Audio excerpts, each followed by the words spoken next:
What up, everybody? It's yo girl, Melissa. Woo woo. Y'all, it is Friday.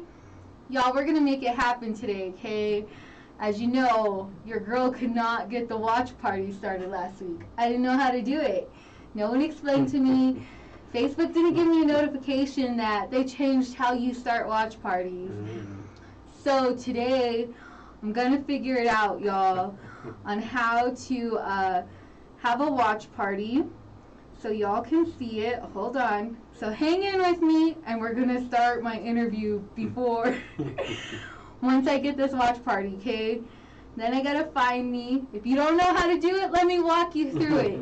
You're gonna go to your status, and then you're gonna click like you're gonna write a message, like your thoughts when it asks you your thoughts. And then on the bottom it says watch party, and then you gotta search for the watch party that you want to do, and then you can share it like I am now. Hit done and post it, and bam, you're there. All right, we're in. It was kind of hard. It was a little intimidating, y'all. It was a little, I'm not gonna lie, it was a little intimidating. And so before we start the show, I want to give you something really quick because it is important. Health and family are essential and deserve the best protection. Connect for Health Colorado is the official health insurance marketplace in Colorado and is the only place that offers financial help to lower the cost of coverage. Finding the best health insurance for your family at a low cost does not have to be complicated. Shop the best coverage options for you and your family by calling 855-752-6749 or visiting connectforhealthco.com. Connect for Health Colorado, we're here to help. Well, they're there to help. I don't know about me because I'm not over there, but they're there to help, okay? So just have to throw that in there. And, you know, for those of you that are joining on and jumping in, don't forget to hit that like button, that share button, invite your friends, and here we go. So how are you? Oh, this is my guest today. This is Keith. And, you know, I'm rude. Sorry, my manners. See, so when I know someone, I forget to introduce them because I'm like, you know, do you get like that? Like, you start getting comfortable. Maybe it's just me. Like, you know somebody and then you just think everybody knows them. Yeah, so you're just like, hey, okay. Maybe it's just me. I don't know. It's all good. So this is Keith. I'm so excited to have him here today. And it's just going to be powerful. Like, you just got to hear his story. It's amazing, and I know, like, just the little that I know, you know, has inspired and touched me a lot. So, you know, just introduce yourself to our guests, to the people out there. Let them know just a little bit about you, who you are, where you're from. My name is Keith, like she said. Born and raised in Denver, Colorado. Woo woo, native. Born and raised, you know, very few of us these days. Yes. That is all good, you know. I am, I've had a career in music for a long time. I'm a bass player, so played at church, played with different artists, played around the world, played all kinds of places. You know, my bass has taken me places I would have never figured. Been to Africa and Colombia and all those good places, France and stuff. So, you know, it's just all those. It's a blessing. It's a blessing. You know, can't complain with it at all. Yes, and you play bass. Yes. Yes, and so he's an awesome bass player. If you got to go check him out. So here's the funny thing, right? Because I know him as Keith on bass, right? So I'm like, hold on, Keith, like, what's your last name? Because I can't put Keith on bass. Yes, you can. Well, I could, but, you know, it'd kind of be informal of me. So I was like, what do I put? What do I put? See, and everybody calls me Keith on bass anyway. That's what most people recognize me by anyway. So when you had, like, when I put your real last name, they're probably like, who is this? Absolutely. What's happening? Yeah, most people don't know it. I mean, which is fine, too, because when most people don't know my last name, they can't try to, you know, search you out. Thank you. Absolutely. they can't be like me. Okay, private story for us, but, you know, disclaimer, you know, just Be careful. Be careful out there, y'all. Be careful. That's the truth. So, yeah. So, sorry for giving out your last name. It's fine. All y'all creepers, no, I'm joking. don't be searching now. But they won't find you because they're just going to find Keith on base. And they won't find you. And so you grew up here in Denver. Mm-hmm. And so tell us a little bit about your upbringing, about, for those that don't know you, of course. I mean, grew up always being in church. Grew up as like my whole family. I got uncles as pastors. My grandfather was a pastor of like 4 churches, which is, especially that's how it's big in the South like that. So my uncle, he got like 3 churches or something like that in the South. So I've always been in the church and things like that. But then, and if some of y'all can see, I'm kind of like the one that rebels with all the tattoos and the piercings and all that stuff. But hey, I still believe in God. So, there's no not judgment here. Right. See? And some people get confused about what you look like on the outside. They do. Mm-hmm. Ain't that the truth? Come on, preach. I'm going to throw something at you. Preach Which right is why, one of the reasons why I started started even wearing a lot of tattoos and stuff like that, because there's a lot of times we get caught up of only wanting to talk to the people who we see in church, this, that, whatever, when most of the time what we need to be talking to are the people outside of the church. Mm-hmm. That's usually where we need to be doing the ministering and all that stuff. And a lot of times we automatically assume that they don't know God just because of the way they look, and that's not always the truth either. Yeah, no, and it really is, because I remember, being a part of an organization where it was like very strict of like what you could wear, all stuff like that. And so when I had switched churches, when God had God released me. I don't say man released me because it's God who releases you. But when God released me, I walked into a whole different environment, and it was hard for me to adjust at first, because like you said, you're like, oh, like why aren't they wearing a skirt, or like why aren't they doing this? And so it's a hard perspective to take in when you're used to like a certain way. Right, absolutely. But then it's like, these people love God just as much as I love God, and these people are just doing just as much for the kingdom as I hope I'm doing for the kingdom. Yeah, absolutely. And you can't, base anybody by like their appearance, because God will do amazing things. Oh, absolutely. Yeah. Absolutely. So you grew up in the church, so that's awesome. And so your family still goes to church? Yes. Okay. Yes. Awesome. I was like, I grew up in the church too, so I know how that is. We rebel, because I believe like when you're in church, or I don't know, I can't speak for you, but I know like growing up for me, it was like you wanted to kind of rebel because you're like, always in church all Sunday, Monday, Tuesday, Wednesday, Thursday, Friday, sleeping under the pews. Like, they're like, you hungry? We're going to make you dinner out here. And then we're there. I already know. Yeah, like as soon as I got older, first thing I said was, I'm not going to church no more. That's what I said. I mean, I still went to church, but that's just, that's just kind of a normal human nature thing when you've always been in something. As soon as you feel like you get old enough, first thing you say is, I'm not doing it no more. Yeah. And then we kind of step back, right? And we're like out there in the world doing our thing. Right. So did you do your thing out there in the world? I did. I mean, I did, and I stepped out pretty far out that even like a lot of my own family members don't even know really how far out I had stepped out there.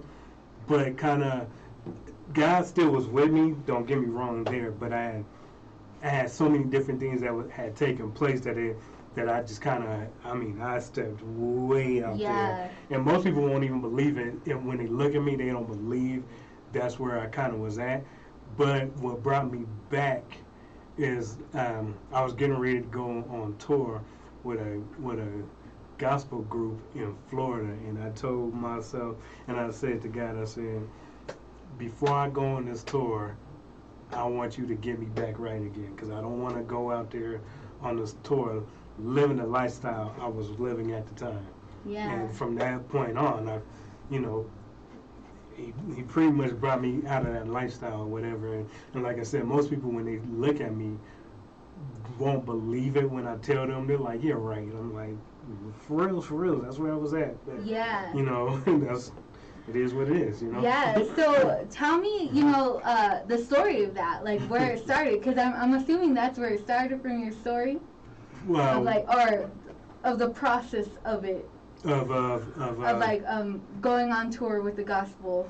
Well, yeah. I mean, because of the lifestyle I was living, I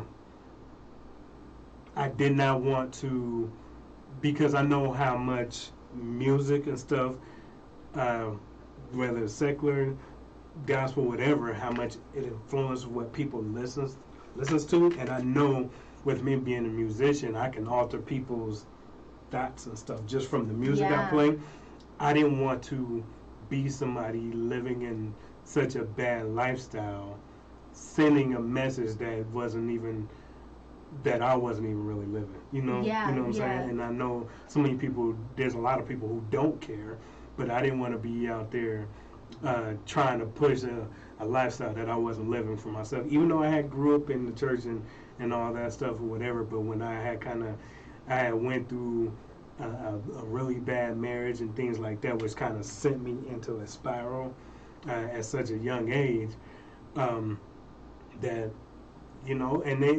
and I knew it was only God that could really bring me out of that, because even my parents, they knew some of it, but not all of it. Even my mother was just like, she couldn't even believe the kind of person I was at the time, and I really, honestly, really didn't care what anybody thought. I mean, even nowadays, I don't too much care what people think about me, because as it goes anyways, the only person who really technically can judge me is God anyway, so yeah, I'm not too fond of, too much worried about what people think of me anyways, but I knew I definitely wanted to be right before going on that tour, and it's just I could not go on the gospel tour and be in the lifestyle I was. I just couldn't do it. It just didn't feel right. And it's so crazy that you say that, because there's just something always there, right? For those of us that have grown up in a Christian home, even though we kind of step back or whatever, we always still have that conscience, that little conviction in the back of our heads, or even though we know we're doing wrong, we still want to make sure we're okay, because there's that. I don't know how to describe it. It's not a fear, but it's it's like a strong conviction, pretty much. That's still with you, because you're okay. No, absolutely. Yeah, and so so I heard you talk about, well, take us into your story about where things started. I heard you said the spiral going down from your marriage and stuff, and kind of that's where it started. And so let us know how how things, where were you at in that time, your thought process, how were things? My thought process was pretty negative, because when you have somebody who steps out on you in a marriage and things like that, and I mean, essentially an extra child came out of the situation, all that. So then you start thinking, how could God let something like that happen? You know what I'm saying? And then you start getting angry with God, in all kinds of stuff. I mean, I went through all that, being mad at God, and I'm definitely never going back to church, because here I am, I'm trying to live right, but then you let something like this happen or whatever. And I mean, it was really a really, really, really bad time in my life, because it didn't matter where I went. It's everybody in the whole city knew about it. Yeah. So I could go to church, I had people laughing at me. I can go to the mall, I got people laughing at me. I mean, even to this day, technically, where the situation happened and with who, technically to this day, I still work in some capacity with the person who I was married to, the person who they cheated on me with. Oh, wow. So even to this day, I still have my coming across with them or whatever, but I, that's been many years ago, but I was able to essentially get over it, because what am I gonna do? You know what I'm saying? And it just was it was a really, really dark time, because I mean, my hair was falling out, all kinds of people really thought I was like had seen a ghost or something, because I had been walking around in like a zombie stage for probably years. Yeah. So it was Yeah. So describe that, that situation, because like you come in passing with him, so that has to take a lot, like that. As a person of like forgiveness and being able to be at that point where you can be like around them and near them, and right. like, so describe, like that moment of like where you came to okay. I mean, I'm assuming you're okay. Well, yeah, I mean, pretty much I'm okay. The thing is, both of us happen to be musicians, so there are times where we gotta like work together. To me, that's a business situation. Yeah. And so on a personal level, we're cool, but not necessarily like, don't call me like we best friends. Yeah. One of them things, you can call me like, black. I need $20 for gas. Right, that ain't gonna never gonna happen. But I mean, they know that there's a fine line that they have with me, Yeah. which is, I mean, but they respect it, and it's cool. I mean, there's actually been times that I've actually more so stood up for that person and had their back in some situations, which I technically didn't have to do. I could just be like, I hope this person go ahead and beat you down. You know what I'm saying? Yeah. But that's just not necessarily the type of person that I am or whatever. I've always been a kind of a helpful person, and I've always been a person that tries to see the good in people and the good in things like and all that. I've always just had that in me, kind of based off of like I've been a real big time empathetic type person like pretty much all my life. Yeah. So even when people do me wrong or dirty or whatever, I still tend to look past that and try to see the good part of them regardless. I mean, sometimes it backfires. I mean, that's natural. But then you learn, okay, now that I know it's going to backfire, it's just not deal with you in that capacity no more. Yeah, stay out of that. Yeah. And so, getting to that situation and that part, so, tell us about your story. Like, tell us, because we know a little bit, and I know little parts of your story about, like where you were on the hospital bed, where you were in that. And so, describe to us, like, when that situation happened, like, when you realized, like, where you were at and when that happened and where your life was at that moment. So, okay, it was a very, very interesting situation. It was weird. One day I had went to a rehearsal for a church that I was playing for, and I left rehearsal, and something I had been going to every week, but I left out the parking lot and couldn't remember how to get home. I was like, this is weird. And so I asked my son, I was like, how do you get home? But he didn't know. He was too young at the time. I'm like, this is weird. Didn't think much of it. Then I went to church that next day, and I'm like, something is weird. Like, I was like having these cold sweats, but it was like I had been standing in snow at the whole time. So to kind of cut a little bit of it, I ended up, I thought I had the flu or pneumonia or something like that. I must have went to the emergency room like 2 or 3 times. First time they was like, oh, you just got the flu, and then sent me home. Then it was like, no, you got pneumonia, and then sent me home. And I had to call them. I said, look, I can't breathe. Something ain't right or whatever. And essentially, I ended up having to get rushed to the emergency room. Somebody literally had to take me because I couldn't drive. I couldn't do nothing. And I just remember when we pulled up to the emergency room, I looked at my son and told him I'm going to die. And so I get into the emergency room, or go into the ER, and oddly enough, the doctors were actually going to let me die because they thought I was ODing. They found out I was a musician, so they thought I was ODing on drugs. Wow. And just said, okay, and left me at that. But I said, I don't do drugs. I'm like, you don't see tracks, nothing on me. So then, what very little people know is because my core temperature was so high, trying to kill off whatever was going on inside my body. They thought I was going insane. They were going to put me in a mental ward. Wow. Yeah. But the only thing that stopped them was it happened to be that my parents stopped them from sending me down to the mental ward. Because I mean, I was hallucinating and all kinds of stuff. Just, it was the absolute craziest thing that I was going through.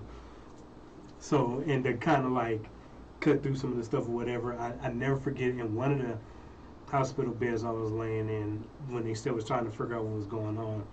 I remember laying in the bed, and I remember like seeing like the hospital floor open up, and the devil came up and stood up in front of my bed and was like, "I'm ready to take you down." I mean, it was crazy, and I'm like looking at the devil, and he's telling me he's ready to take me, and I'm like, "What?" And like that was probably when I knew that was like so scary that I ended up like just, you know how they say people tell their deathbed confessions, that's something I actually really did, because I knew like I'm dying right now, and like I need to clear this right now. Well, they didn't really know what was going on with me. They did like every kind of test on me from AIDS to tuberculosis. They didn't know what was happening with me or whatever. I mean, they had me like you hear about the quarantine now for COVID. They literally had me in a room, taped off, everything wrapped up or whatever. Like nobody but doctors can come in and out there, and they had to have on like suits and all kinds of stuff just to come into the room to see me.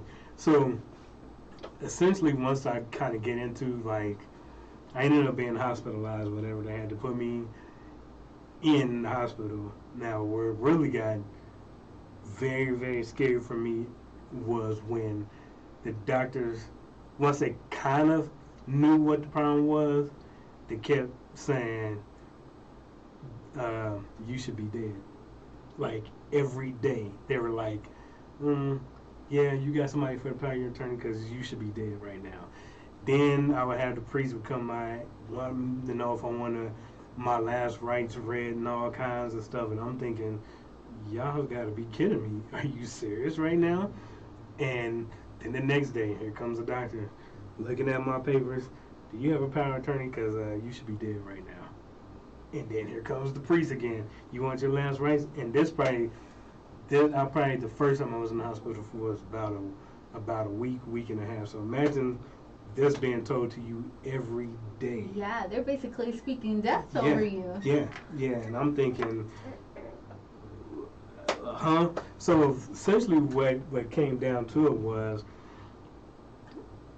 I had some kind of way, I had gotten some kind of damage to one of my heart valves. And so what happened was my heart valve had got damaged so much that it was leaking. It was leaking, and it had got an infection. So all the blood flow was traveling wrong, and the infection, the blood, was going into my lungs. Oh, wow. So that's why they thought I had pneumonia. But the really scary part was my whole entire bloodstream had became infected. Like, so basically I just was a walking infection. Like, my whole entire body was infected with whatever. To this day, they still don't know. They still can't tell me.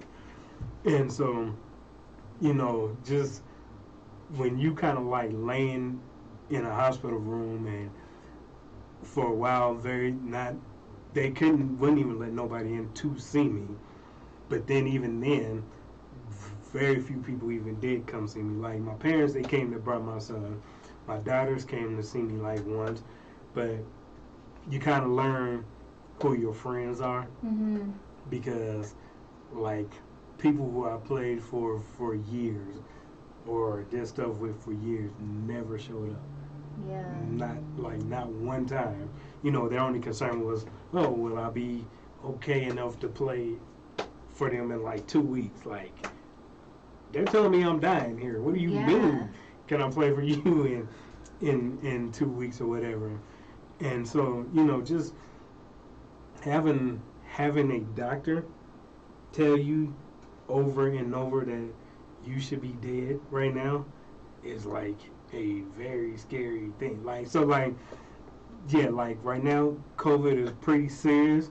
But when it first hit, I was like, let me tell you, that ain't scaring me. Like I've already been through a situation to where they told me I should be dead. Yeah. You know what I'm saying?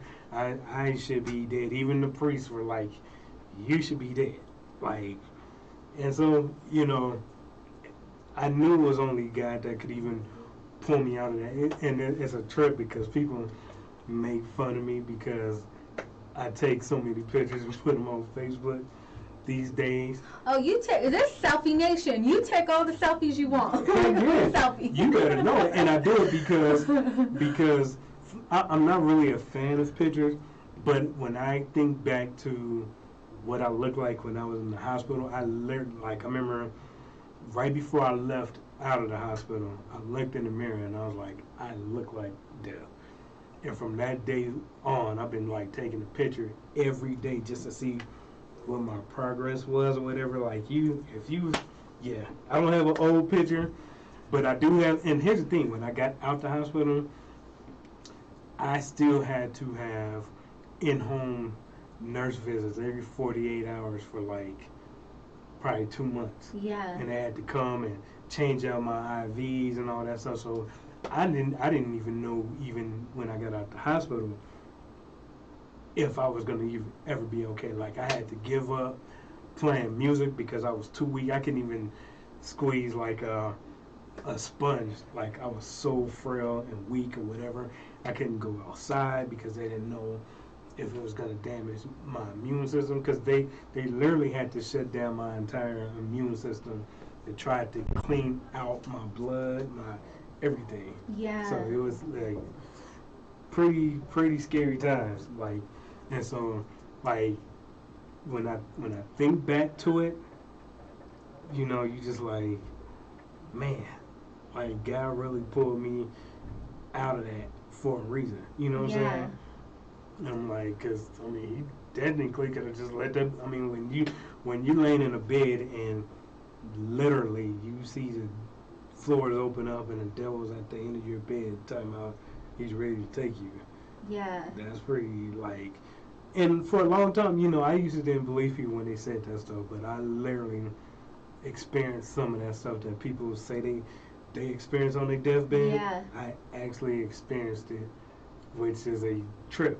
You know what I'm saying? Yeah. It really is a trip to actually see that, you know. And I mean, and just for the devil just be at the end of my bed, standing there waiting. Yeah, that's crazy. That is very and crazy. it's just, it's hard to grasp, you know, because you're just like I couldn't even imagine like being there, like in that moment. Like I even like, you know, they say even when people are ready to go home, like you know, like they'll see things like when they're ready to leave too. So you, like you said, you always wonder that, and then when you actually experience it, it's a whole different ball game. You know, it's a whole different thing. Yeah, oh, absolutely. And so, you know, with that, like, tell me about the day that you realized, like, you know, like, you're there on your deathbed, you know, they can't find anything out, and you know, like, it can only be God that is there with you. And so tell me about, like, when you realize, like, okay, God, like, I have a purpose, like, your purpose in this. You know, I don't know, I see it now as which is a trip, because so let's fast forward up to like maybe a few months ago. I had a aunt that was in the hospital, and in that there was a young guy that was in the hospital that essentially was in the hospital for the same reason I was in. And so my parents called me to come up there because they were trying to tell the grandfather, my son just went through my son went through the same thing years ago, and if you look at him now, you would never believe that he was going through the same thing. So when I went up there, you know, the grandfather just was like, I hope my grandson ends up looking as good as you when he comes through all this or whatever. So I now know that me going through that helps a lot of other people that might be going through some situations that they necessarily can't see their own way out of it or whatever, and don't Yeah. think that they can come out of it or whatever. And which is why I like encourage a lot of people this and whatever. So just because of what it looks like at that moment doesn't necessarily mean that's what it's gonna be. You know what I'm saying? And because that's at the time, that's all I could think about was like, I'm gonna die. Like I told that to my son the moment I pulled up to the hospital. I said I'm gonna die. You know, and that, even thinking about that sometimes like trips me out, because all he could do was just stare at me, because I knew for a fact I was about to die. Yeah. And so I think, you know, just having that changed a lot of stuff within me and how I reacted to a lot of situations and and certain things like that, because I'm like, it also did bring into reality that life is short. Yeah. And can change at any moment, and you not, you know, so you definitely need to be ready. Like if you don't know God, you might want to try to get them, figure out who God is. Yeah. You know what I'm saying? Because I mean, suppose I was somebody that had never believed in God or any of that stuff. Who knows where I would end up?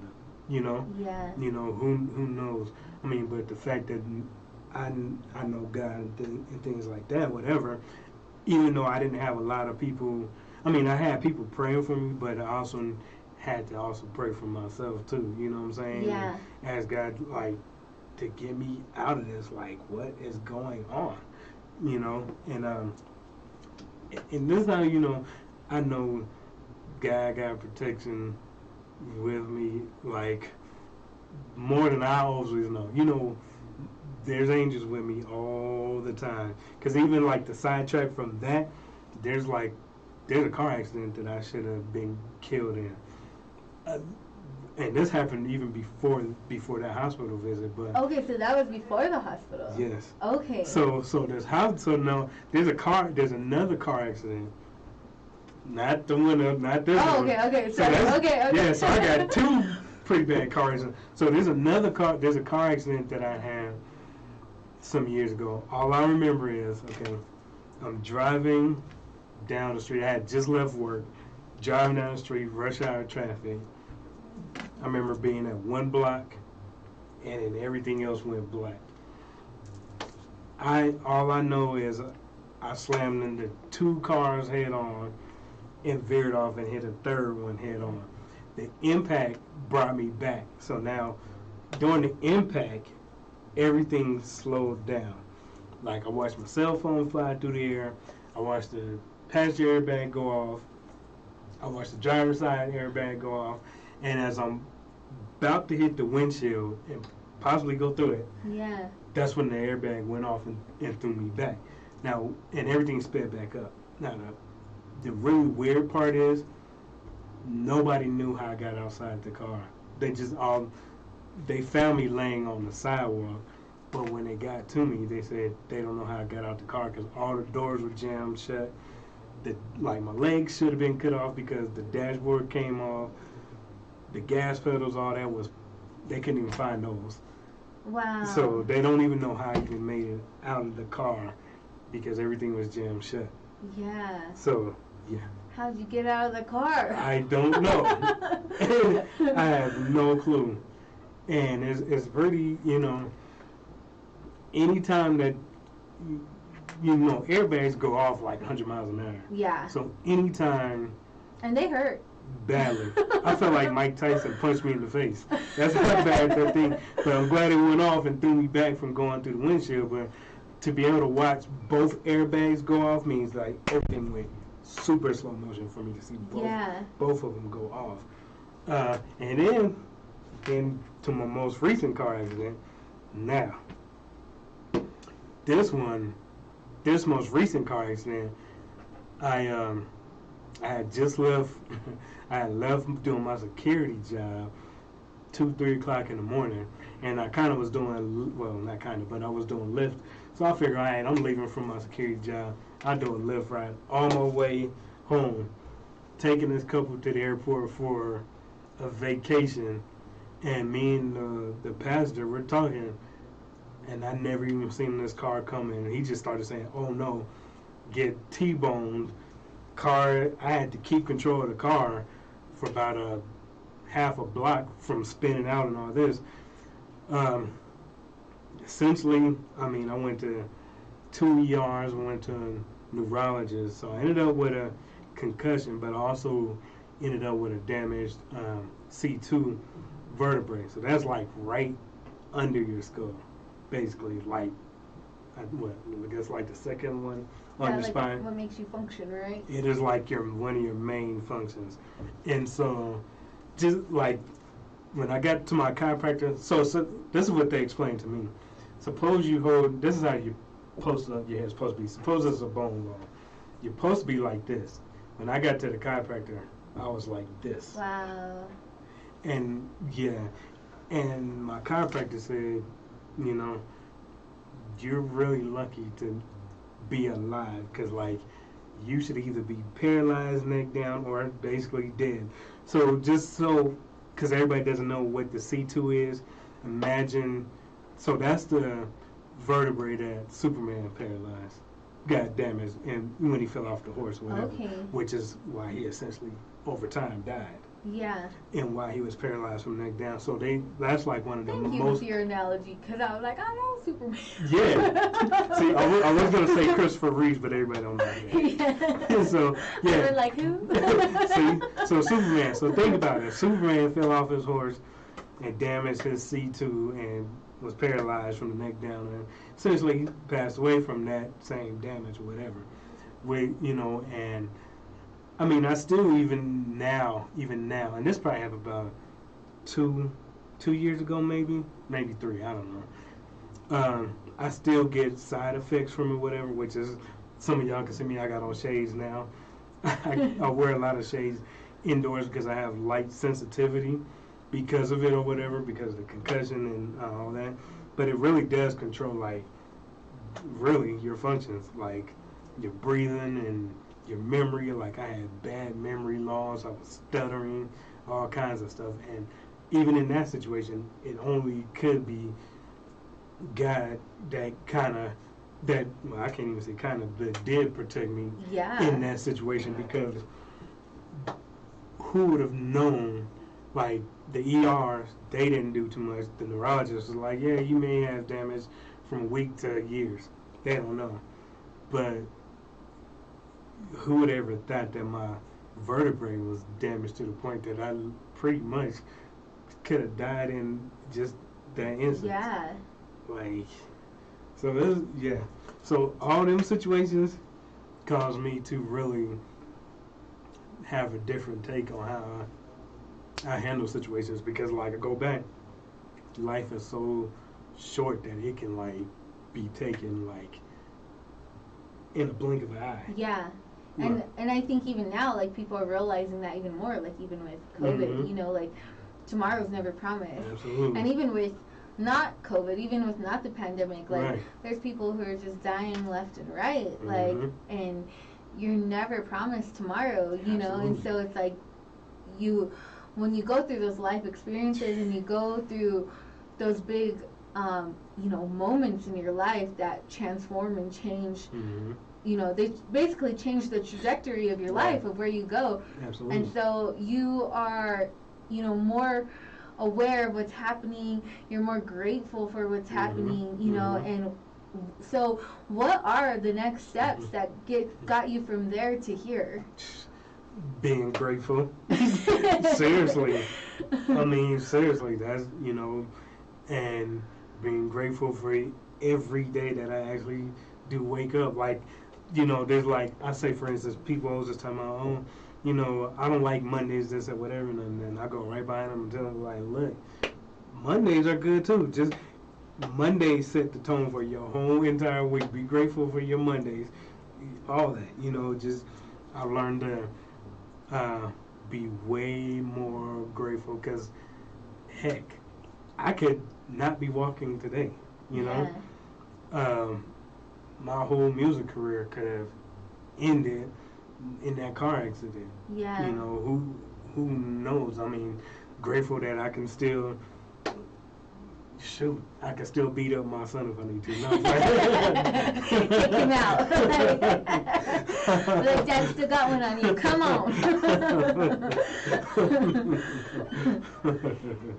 You can help me with mine. I gotta put heels on and stand on the top of the third step just to make eye contact. Oh man, but yeah, it's I'm definitely grateful, and which is why I try to share as much positive, and that's the other thing. I try to share as much positive energy and things like that as I can, because the more positive you share, it has to come back. You know what I'm saying? Yeah. And there's so much negative in the world. Why do we got to keep adding to it? Yeah, definitely. There's no need to keep adding more and more to it. I mean, and granted, human nature, there are always going to be things that's going to upset you or make you angry. But you tend, when you have things like that happen, you kind of sometimes tend to look at it differently and not let it upset you as much as it say you made it before. Yeah. And so, for those of you that are just tuning in and you've been with us, those of you that have been with us, I'm talking with Keith and we're sharing his testimony, his story about what he's gone through and, how he's overcome and where he's got to now. And, so we just thank you for tuning in and just taking a quick little break here to give you guys, we're jumping back in. But I want to let you know that a Tuesday on the Nooner with Paul Chavez, he'll have Andy Figueroa with Alliance Resources for All Small Business Needs. So tune in on Tuesday with Mr. International, Paul Chavez. So, speaking of music, because we're here on the radio station, right? And so how you're a bass player, for those that are just tuning in, this is Keith on bass. Come on, somebody. And awesome bass player, amazing bass player, so talented. And so how has music played a role within everything that has happened in your process? Well, music has always been a part of my life from a very young age, and so I've always been able to use music as a form of an outlet, if you want to say whatever, as an outlet. If things aren't going necessarily how I want them to go, whatever, that has always been a way to take a journey or an escape into a better moment. If you know what I'm saying? Yeah. Which is why even now, like for instance, when I leave here, I'm going to go play some music. And well, I told you to bring your bass with you in here to play some music for us. I did. It's actually in the car because I gotta go perform shortly. But which is why anytime I try to perform whatever, I try to have a very, very good spirit and attitude, regardless of what I'm playing, whether it's gospel music, rap, hip hop, R&B, whatever, because I play it all. So I always just try to have a very good energy and good spirit behind it, because I know that you can change people's thoughts with music and stuff like that, which and I always like to try to leave people with a good feeling or whatever, and even let them have that moment of escaping whatever, say, like the world's stuff is right now. You know what I'm saying? Yeah. Like, heck, like you said, with so many people passing away with COVID stuff and just the hardships that people are dealing with now with that. If I can give them like that 2 hours of just freedom and just have that moment of joy and happiness for a while, then I'm all for it. Yes. And so music, yes, is definitely a big part, as I know, of your life. And, like you said, it's one of those, we all have those outlets and those things that they're part of us. Mm-hmm. And it's, I believe it's part of your calling as well and what you're sharing. And so how do you feel like you have changed in the last 5 years? How do I feel like I have changed? Well, I can tell you one thing. I don't get upset like I used to. I used to let like a lot of things really, really get a hold of me and bother me, and I used to hold on to it like nonstop. Now, I'll try to let things go pretty quickly because I know just from my near-death experiences that do I want to die being holding a grudge on something? Yeah. Do I want to die being upset with people and in a mood that's like that? Ain't no way I want. Hey, I only got a certain amount of time to live on this world, anyways. I'm gonna try to be happy.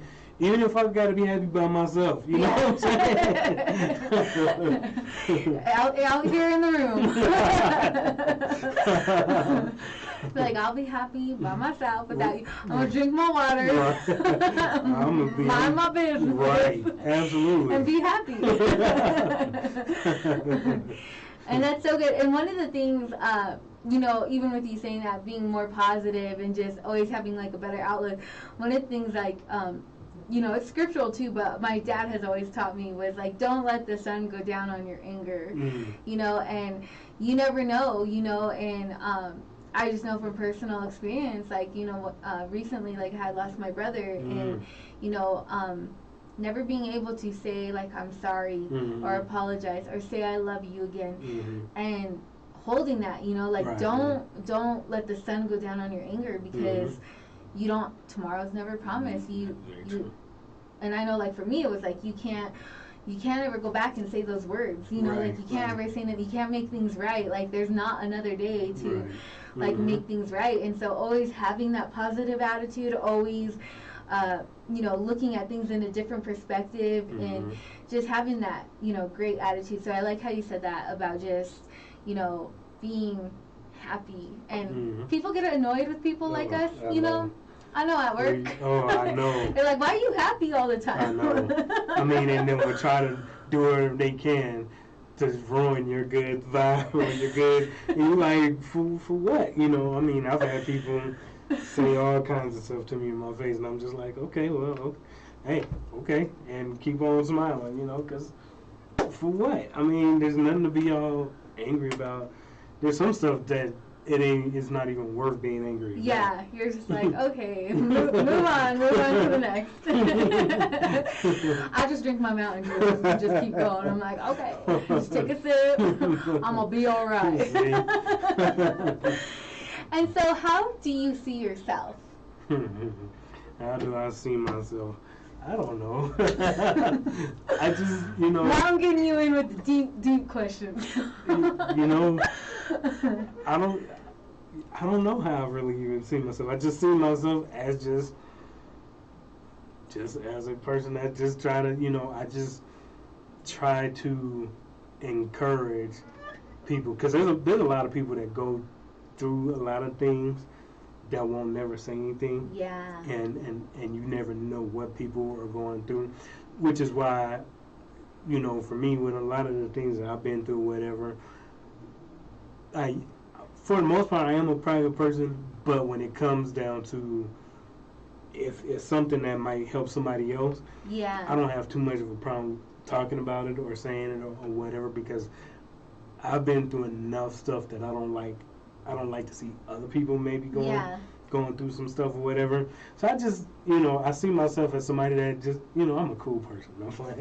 You are a cool person. You're an encourager and inspiration. Well, I know you and like all the posts that you post daily, and you are definitely an encourager and someone who brings that good, dope vibe to everybody, because you always just have a positive light about you.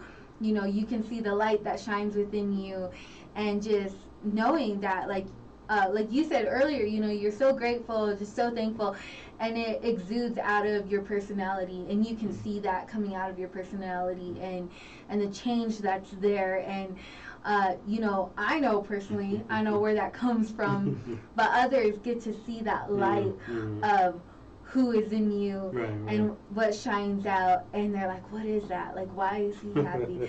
What is it? But it grabs, they're gravitated towards you because of who you are, and just the most genuine, like, nicest person ever. Like, I'm just like, sometimes I think I'm genuinely nice, and I'm like, this fool's like way nice. No. I mean, granted, I've had my times where I was like a very mean person, but like I said, some them near-death experiences would change you. But don't let our family come on here because they'll be like, they ain't nice. I'm just joking. I mean, granted, if you mess with my kids, then you're gonna see that real. Oh yeah. You're gonna see that side you don't want to see. You'll see a whole other side. I say, don't mess with my Mountain Dew or my kids. No. I'm just joking. Just joking about the kid part. No, I'm just joking. I'm just kidding. So, what have you not talked about that you would like to mention or share? I don't know. I mean, I'm pretty open at this point. I don't know. I don't have nothing to really share. Ask me anything, though. I know y'all can't ask me, so that's the good part. Actually, our viewers can. They're always in asking questions. You don't have to. It's all good. He's like, no, thanks, we're out. And so, someone who's out there, like our listeners and our viewers, and even people who will come back on the replay and see this, and maybe tomorrow, next week, years to come, what would you say to a person who is dealing with your type of situation or in your type of situation, has gone through maybe similar of what you've gone through? What would you say to encourage them?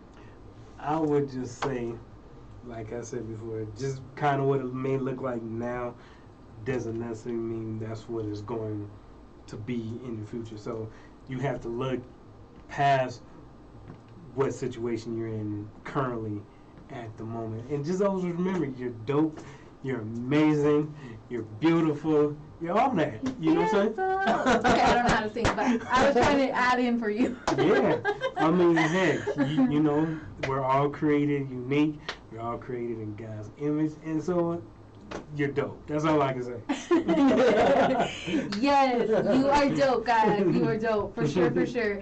And, one thing I want to ask is, before we head out, before we come to a close here today, and just, what is one of those pivotal moments that has happened in your life? You've gone through so much. You have such a great story and testimony, and just even the fact that you are sitting here smiling.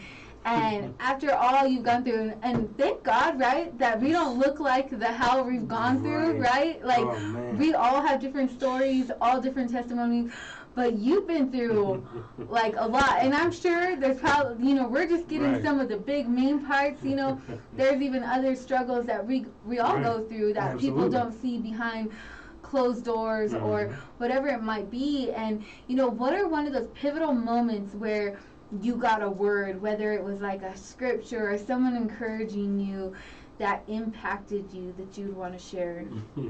Shoot, I don't know. I mean, now that's the truth. I really don't know. Man, because oddly enough, it seems like I keep having a bunch of pivotal moments every few years. We can pray over that. And I'm like, wait a minute now. But see, what this also tells me too, with the pretty serious situations that I've been in, that also lets me know that the enemy is constantly trying to stop me, because there's a reason for me to be here. So the enemy keeps trying to take me out, so I don't keep helping others. But honestly, these pivotal moments, God, I don't really want no more. And that's so crazy that you say that, because I was just having this discussion on, I think it was Sunday night, and I said, I feel like lately, like, I've been here and I'm like, okay, like, I haven't been attacked lately, and they have this saying, right, like, that when you're being attacked, it's because the devil knows, like, you're doing something for the kingdom. You have a purpose. He knows what potential you have, even if you don't know your potential. And what you don't see, he sees. You don't see victorious, but he sees victorious, and that's why he comes after you in every single way. And I was just talking about this the other day because I said, you know, everything's been calm in my life for the past couple of weeks. And I'm like, is something wrong with me? Like, am I not intimidating the devil anymore? Or what's happening? Like, what's going on? So, you know, we don't want those pivotal moments. But those pivotal moments are the ones that keep us knowing that we still have purpose. True. That's very we true. still are doing what we're called on this earth to do, and to make a difference and impact the lives of others. True. And help those that are going through the same thing that we've been through, that we've gone through. You know, you have a huge reach of people that you can impact that I will never be able to impact. True. And vice versa, you know, and so we all hit those moments and those stories, and sometimes we don't understand them, but just so you know that there's always a purpose for your pain. There's always, you know, it will never go without a cause. It will never go without, you know, it being used for some reason. And even if we don't know that reason, it's there, and it might not be revealed to you at this moment or in a week, a couple years. It could be a decade. You know, it could be revealed to you sometimes later down the road of like why you went through. But there's always a purpose for your pain that you've gone through. True. And I just want to thank you so much for coming on and sharing your powerful story with us, and your awesomeness and your cool dope vibes. Come on, cool, King, come on. And you know, just being vulnerable and transparent with us. And you know, I know there's people out there that are listening to this who are going to be impacted, and you know, and we talked about that, and that's what you are here. You're an encourager. You're someone here to let someone know and bring them hope, and the hope that you have. Absolutely. Yes. And so, is there any last words you'd like to say? Maybe, you know, oh, I don't know if we want to let people know where you're at tonight. I don't know. We're gonna hold that disclaimer. You know, we don't want no creepers going out there. Although I would tell you, but I think you got to make reservations because, you know, with COVID restrictions, they're only doing like 25, 50 people in these places right now. So next place he's at, we'll let you know. We'll let you know. You know. So you can see him play live. And so, you know, it's such a pleasure having you on here today. And I just thank you. Thank you so much for just sharing everything with us. And I love it. And just keep being you. And I'm just so excited for what's in store for you because I know that there's so much greater things to come. And even though I know you don't want more pivotal moments, and we tell you nothing, no bad pivotal moments. No bad pivotal moments. But knowing that your purpose and your calling, you're already making a big difference in people's lives, and that you're going to continue and press towards Mark. So thank you so much for being here today. Thank you. And so guys, you know, thank you for tuning in. Thank you for listening. As always, we appreciate every single one of you who tune in on KUHS this stream, whether it's from your home, your job, don't tell no one, in your car, or wherever it might be. We just thank you so much for tuning in and being with us. And next week, you know, we're going to be continuing sharing testimonies and stories. There's a powerful young girl who will be on sharing her story next week about, you know, she had a disease that's not curable, and God healed her completely. Went through all the things, got the reports from all the doctors. They don't even know how it happened. And you know, so stay connected all this month. We're igniting thanks on Ignite with Melissa, being grateful, having that attitude of gratitude. And we're just so thankful for not only what God has done in our lives, but what God's going to do in your life. And so I just want you to know today, if no one has told you, that you have purpose, you are loved, and you belong. So yo man, yo king, keep on base. Keep on base. Signing out, and your girl Melissa signing out on Ignite with Melissa. Love, peace, and God bless y'all.